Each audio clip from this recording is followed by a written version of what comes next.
검정 마스크와 선글라스를 쓴 채 트랩을 내려오는 바이든 미국 대통령.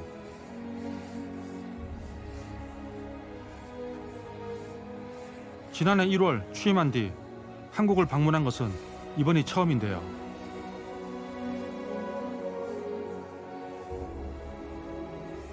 바이든 대통령이 비행기에서 내려 가장 먼저 향한 곳은 정부 청사도, 대사관도, 군사기지도 아니었습니다.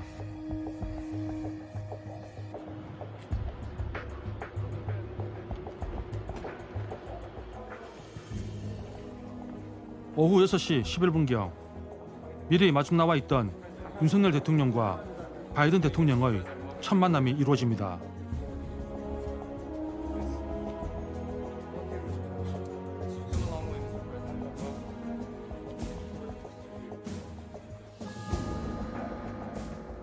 이날 한미 정상의 첫 만남이 이루어진 삼성 반도체 평택 캠퍼스는 전체 면적이 축구장 400개 규모에 달하는 세계 최대 규모 반도체 생산 기지입니다.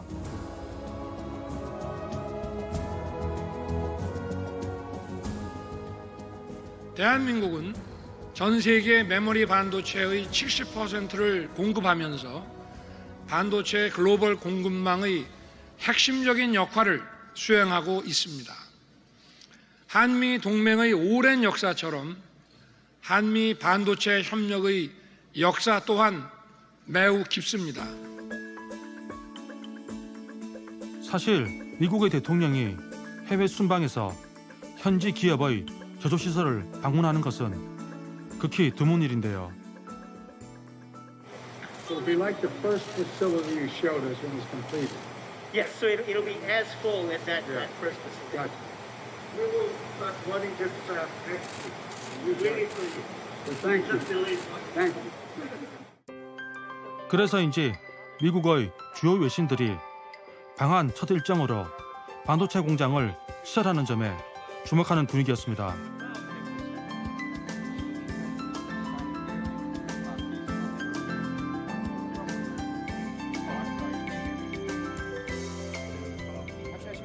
양 정상은 종이 방명록 대신 반도체 재료인 웨이퍼 위에 각자 이름을 쓰기도 했습니다. Much of the technology and machinery that is used to make these chips was designed and produced in the United States. And by uniting our skills and our technological know-how, it allows the production of chips that are critical to both our countries and are essential sectors of our global economy.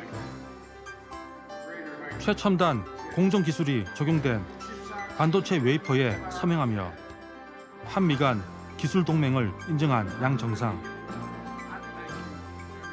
바야흐로 경제 안보 시대에 서막이 열린 겁니다.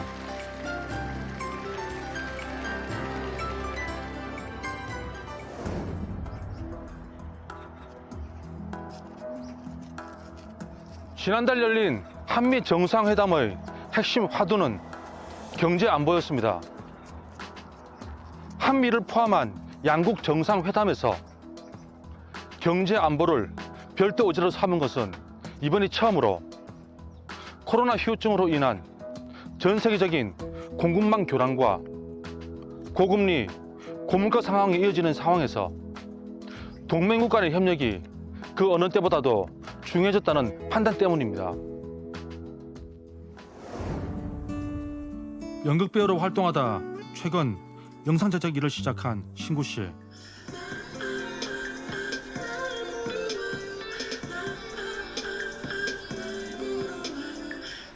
영상 작업은 언제부터 시작하신 거예요? 그 전에는 취미로 재미로 이제 뭐 지인들이랑 이렇게 만들고 했는데 본격적으로 사업자 내고 일을 하고 있는 건 3년 정도 된 것 같습니다. 아직 초기 단계라 기반을 잡기까지는 가리지 않고 일을 할 계획. 그러기 위해서는 기동성을 확보하는 게 급선무라는데요.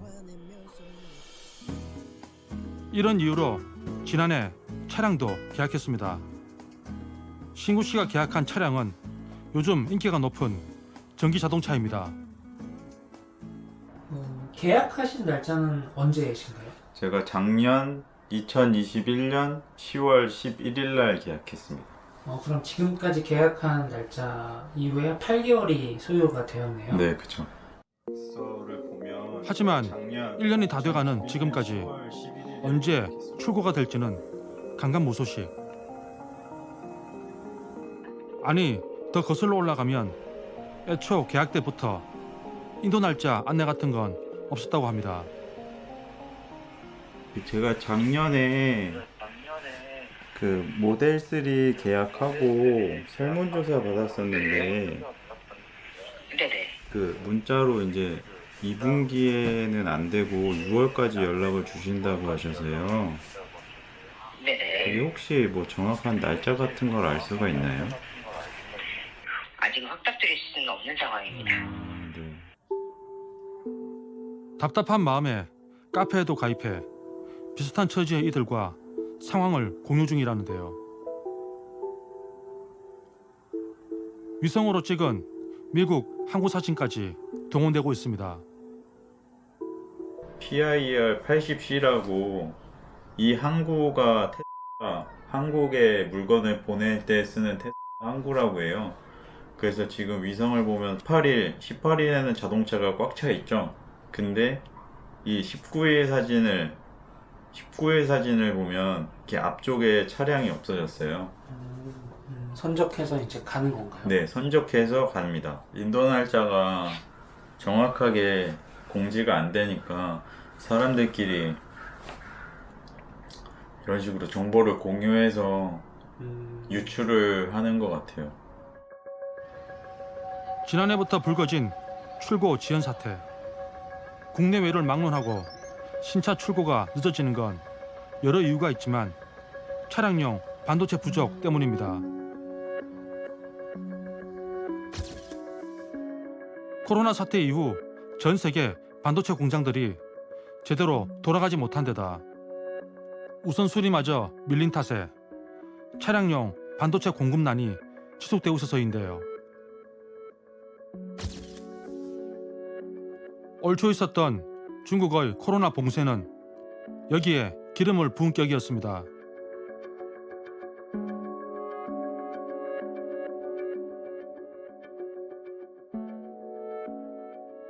6月1号到6月中下旬，在严格防范疫情反弹、风险可控的前提下，全面实施疫情防控常态化管理，全面恢复全市正常生产生活秩序。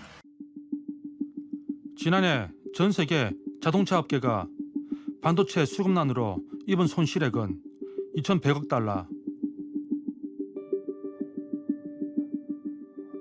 미국의 유명 완성차 업체들도 1년 넘게 공장 가동과 중단을 되풀이 중입니다.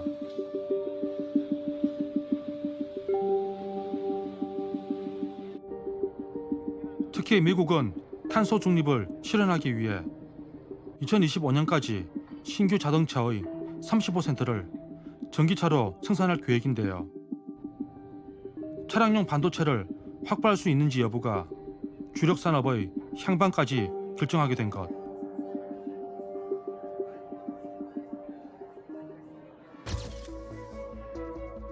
바이든 정부가 반도체, 배터리, 바이오 같은 주요 산업의 공급망을 동맹국 중심으로 접해나라 애쓰는 것도 안정된 공급망의 문제를 해결하지 못하면 경제와 국가 안보 모두 흔들릴 수 있다는 인식 때문입니다.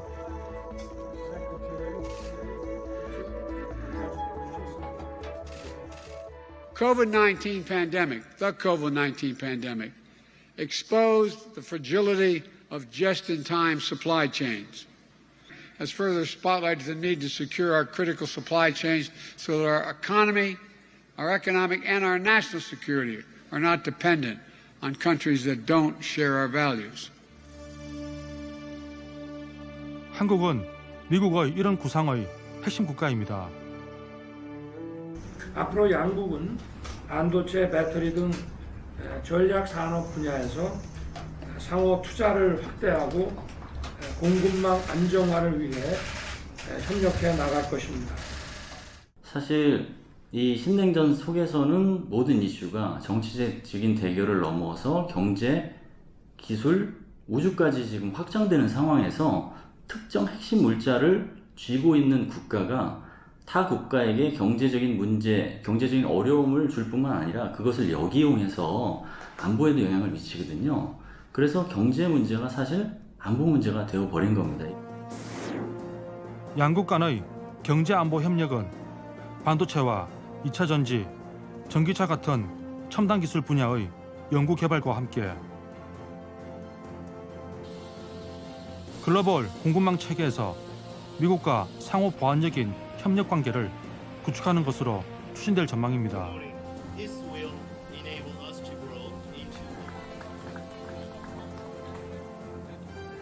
이러한 기술 동맹, 공급망 동맹을 통해 양국 간 기술 시너지, 일자리 창출, 현지 생산 거점 확보 같은 윈윈 효과가 기대가 됩니다. 우리 경제의 안전 핀이자 진화하는 경제 기술 동맹으로서 한미 동맹의 역할도 더욱 심화될 것으로 기대합니다.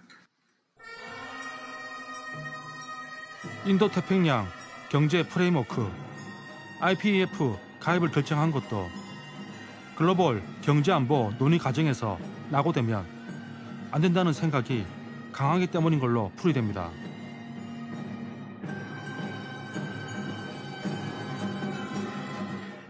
바이든 대통령께서 좋아하시는 시인 예이츠는 인간의 영광이 어디서 시작되고 끝나는지를 생각해 보라. 나의 영광은 훌륭한 친구들을 가진 데 있었다라고 했습니다. 한미 양국은 서로의 훌륭한 친구입니다.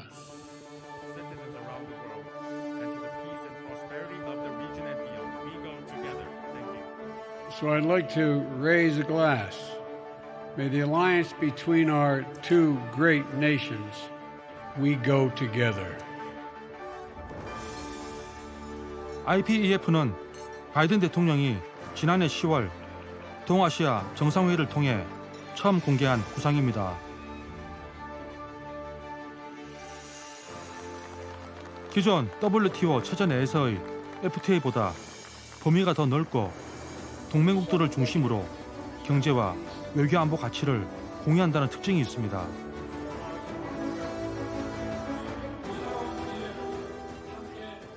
Three, the digital economy, dealing with cybersecurity standards and sharing, and deal with establishing Foreign Practices Act effect internationally. 그런데 IPEF는 논의 단계부터 중국이 주도하는 영내 포괄적 경제 동반자 협정 RCEP의 대항마로 불려왔습니다.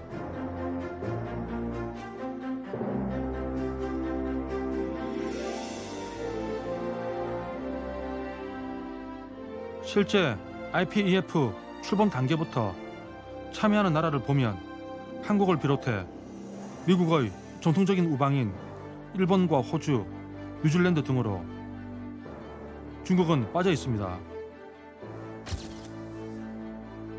이를 모를 리 없는 윤석열 정부가 참여를 추진한 건 인도 태평양 지역의 새로운 질서가 형성되는 이때 룰 세팅 과정에서부터 관여해 유리한 위치를 선점하려는 판단으로 보입니다. 첫 번째 가입할 때 역할을 해야지 그 룰 세팅에서 역할한 국가가 그만큼 지분이 생기는 거거든요. 우리나라가 좀 더 넓은 무대에서 목소리를 낼 수 있고 이것을 계기로 해서 IPEF로 끝나는 게 아니라 다양한 국제기구, 제도 뭐 이런 거에 어떤 선도그룹, 그다음 주도적인 역할을 할 수 있다는 측면이 있고 이에 앞서 한국의 IPEF 참여에 반대한다는 뜻을 공개적으로 밝힌 바 있는 중국은 아직 직접적인 대응은 없으나 불편한 기색이 역력합니다.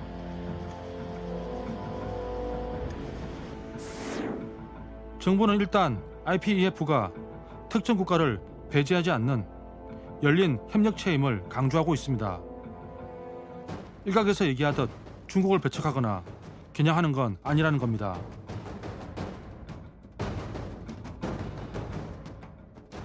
중국의 어떤 뭐 경제 보복이라든지 뭐 제재 가능성이 조금 있다고 보시나요? 근데 IPEF 지금 가입국이 13개국이거든요. 13개국에 다 보복을 해야 될 텐데 한국만 하면 또 명분이 안 맞잖아요. 그럼 13개국을 다 보복하면서 중국의 경제가 건강함을 유지할 수 있을까라는 그런 어려움도 있어서 사실 보복 카드는 현 단계에서는 가능성이 그렇게 높은 시나리오는 아니라고 봅니다.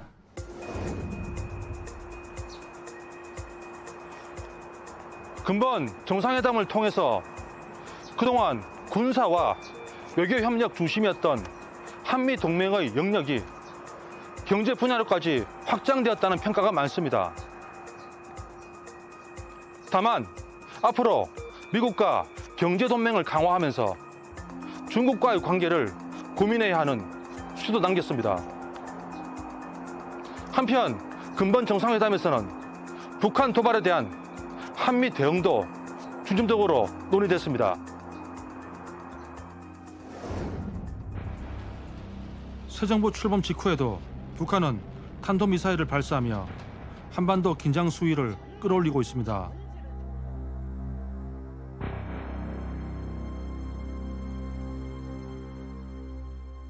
북한이 올해 들어서만 벌인 무력 시위는 17차례. 이 같은 릴레이식 무력 시위는 한미동맹 강화에 맞서 군사력을 과시하는 동시에 내부 결속을 위한 것으로 분석됩니다.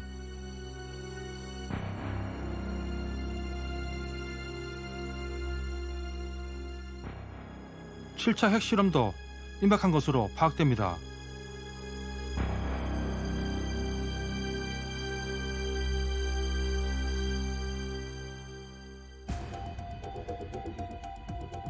이에 앞서 김정은 위원장은 지난 4월 선제 핵공격 가능성 수위를 높이는 듯한 발언으로 한미 군사당국을 긴장케 했습니다.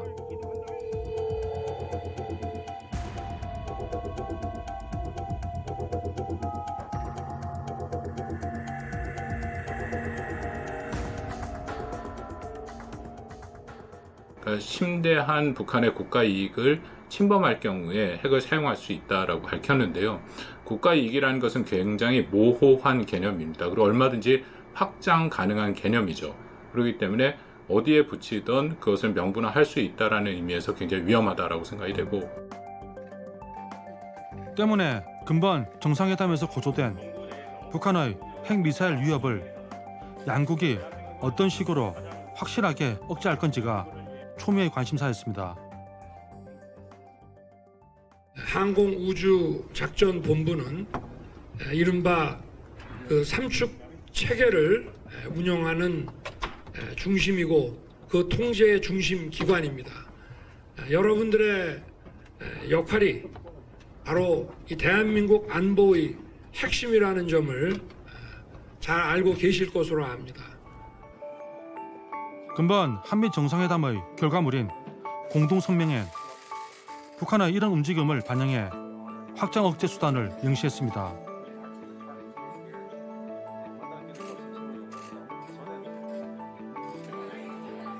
확장 억제는 한국이 핵공격 위협을 받을 경우 미국이 본토와 같은 수준의 억제력을 제공한다는 개념입니다. 공동성명은 유사시 미국이 한국에 제공할 확장 억제 전력으로 핵과 재래식 무기, 미사일 방어를 명시했는데요. 한미 정상급에서 이번처럼 확장 억제 수단이 구체적으로 명시된 것은 사실상 처음입니다.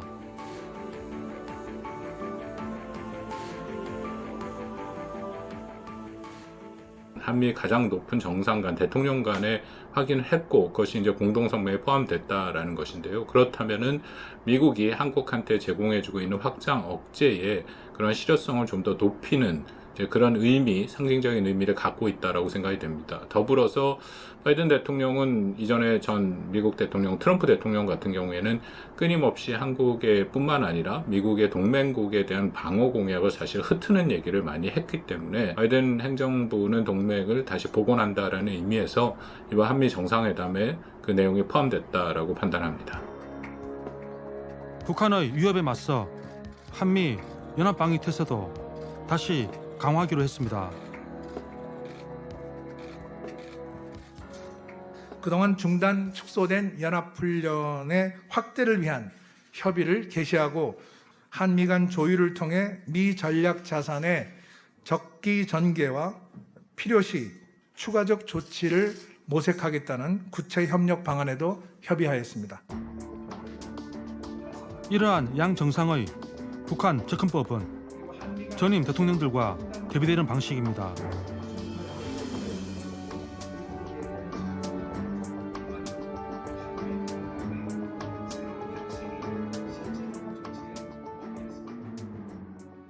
더군다나 지난 3월 24일 북한은 이제 화성 17이라고 얘기하고 있는 대륙간 탄도미사일을 발사를 했다는 것은 2018년 4월달 북한이 전원회의에서 선포한 핵과 대륙간 탄도미사일의 발사 유예 모라토리움을 깬 거기 때문에 이건 북한이 그만큼 한반도 긴장을 고조시키고 어떻게 보면은 2017년 상황으로 다시 복귀시키는 그런 도발 행위들이 있기 때문에 거기에 준하는 형태로 한미가 대응할 필요는 있다라고 판단이 됩니다. 앞으로 뭐 북한이 더 도발을 해 나갈 가능성이 있고 또 그 도발의 정도와 수준에 따라서 연합훈련이라든지 전략자산 전개에 대한 형태가 결정이 될 것이고요. 북한의 도발에 압박을 가하는 동시에 대화의 문은 열어두기로 했습니다. 인사할까요? 지난 2008년 탈북한 강은정 씨. 우리 엄마랑 우리 이쁘게 나와요? 예, 잘 나오고 있습니다. 엄마, 한국에 와니까 뭐가 제일 맛있었어? 여름철엔 아이스크림. 그렇지, 지금 또 여름이 아니요. 그래서 또 우리가 은정 씨에 이어 어머니 선옥 씨도 지난 2012년 남한에 정착했습니다. 엄마, 우리 북한에서 이런 거 못 먹었잖아. 응? 못 먹었지. 맨날 무슨 물 타 먹었지? 사카린물. 그것도 최고였잖아. 산에서 흘러내려오는 그 샘물이지, 엄마. 거기 가서 바가지 떠가지고 사카린물 쓱 타서 그 자리에서 마시고 이랬거든요. 그래도 그걸만. 그 어느 때보다 편안한 요즘이지만 걱정이 하나 생겼습니다.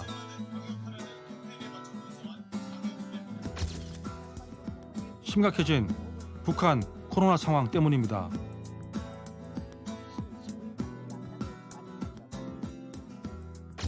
정말 안타까운 게 죽어나는 거는 힘없고 돈 없고 먹지 못한 인민들인 것 같아요. 근데 지금 저렇게 보도하는 걸 보면은 심각한 것 같아요. 그러니까 이렇게 내 보도하고 유엔에서부터 우리를 도와달라. 구걸을. 지난 2008년 탈북한 박세현 한의사. 그 역시 요즘 북한 상황이 심상치 않아 보인다고 말합니다.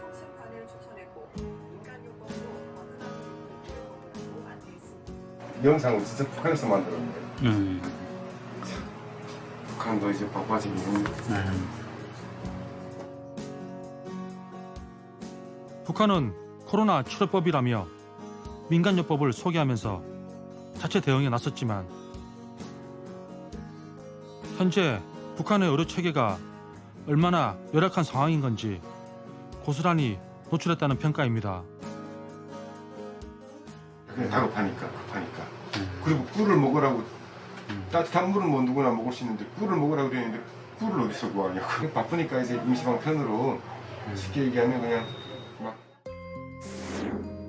코로나 치료제가 없는 상황에서 무분별한 약물 오남용으로 인한 사망자도 속출하고 있습니다.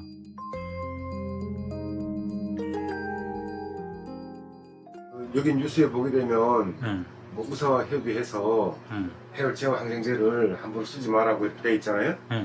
의사랑 협의할 수가 없어요. 일단 의사 얼굴을 보기가 정말 하늘의 별따기. 그러다 보니까 중국에서 들어오는 장마당 약에 의존할 수밖에 없어요. 정확하지 않는 그런 약의 어떤 정보 때문에 돌아가는 사람들도 충분히 있다고 생각을 해요. 최근 북한은 코로나 상황이 안정적이 됐다고 발표하고 있지만 북한 내 코로나가 쉽게 가라앉진 않을 것이라는 게 전문가들의 분석입니다.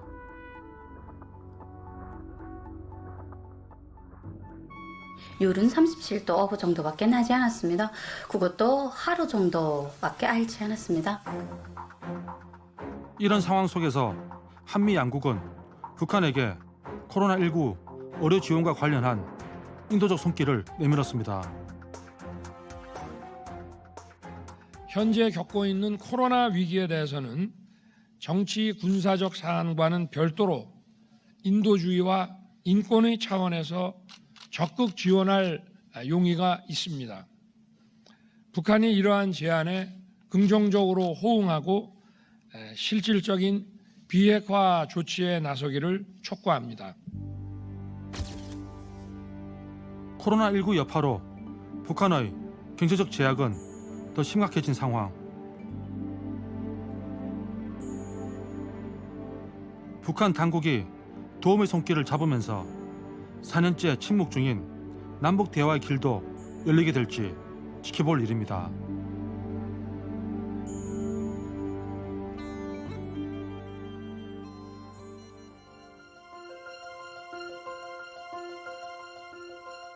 근본 정상회담을 기점으로 한미 관계는 한 단계 업그레이드 됐습니다. 세계 최강의 패권국과의 동맹 강화는 재편되는 경제 질서를 선점하고 다시금 고조되는 한반도 위기에 대응할 수 있는 기회입니다.